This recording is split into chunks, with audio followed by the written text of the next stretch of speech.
আমরা আত্মীয় বাড়ি এসেছি, সেখানে আমরা এলাকাটা ঘুরে দেখব, তাই আমরা একটা অটো নিয়েছি। অটোতে আমরা উঠেছি 6 জন। 6 জনই মিলে আমাদের কথার ঝুলি খুলে বসেছিলাম। তো যাই হোক, অনেক কথা। তো প্রথমে শুরু করি আমাদের এক ভাগ্নির কথা নিয়ে। আমার ভাগ্নি বলছিল, জানেন আন্টি, এখানে আমি ছোটবেলায় এসেছিলাম, অনেক ধুলা খাইছি, আর আমার বাবা 1 বস্তা ধুলা বাসায় নিয়ে গেছিল।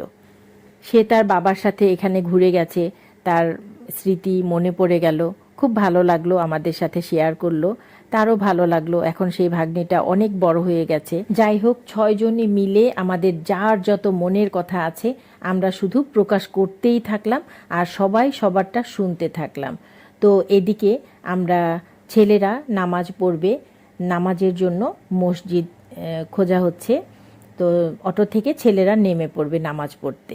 আজকে জুম্মাবার, সেদিন জুম্মাবার ছিল। মাঠটা অনেক বড়, দেখে ভালোই লাগলো। নতুন এলাকায় আসলে দেখতে ঘুরতে ভালোই লাগে। এই তো আমরা ম্যাপ দেখে গবেষণা করছিলাম।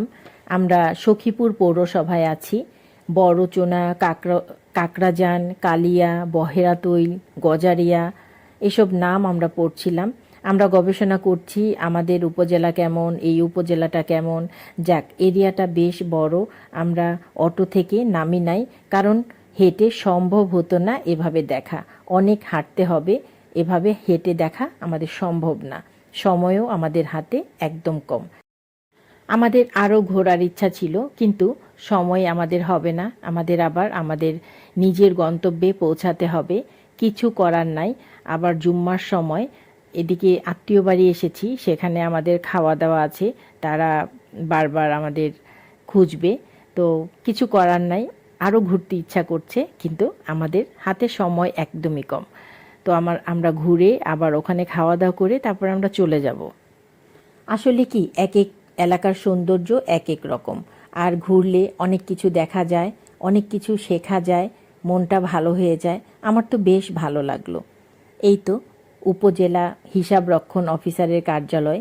এই অফিসারের কার্যালয় দেখে এটা নিয়েও আমরা কয়েকশো কথা বলে ফেললাম, সেগুলো আর নাই বললাম।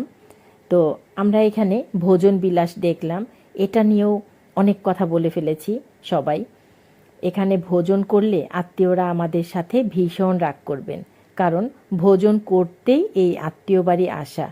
ওনারা আমাদের জন্য আয়োজন করেছেন। আসার পর থেকে আমরা ভোজন করেই যাচ্ছি। এখানে ভোজন করলে আমাদের খবর আছে। যাই হোক, এলাকাটা ঘুরে সত্যি ভালো লাগলো। এই ভিডিও দেখে সখীপুরের যারা যারা আছেন আমাকে জানান দেন, আর সবাই ভালো থাকবেন, সবাই আমার সালাম নেবেন। আল্লাহ হাফেজ।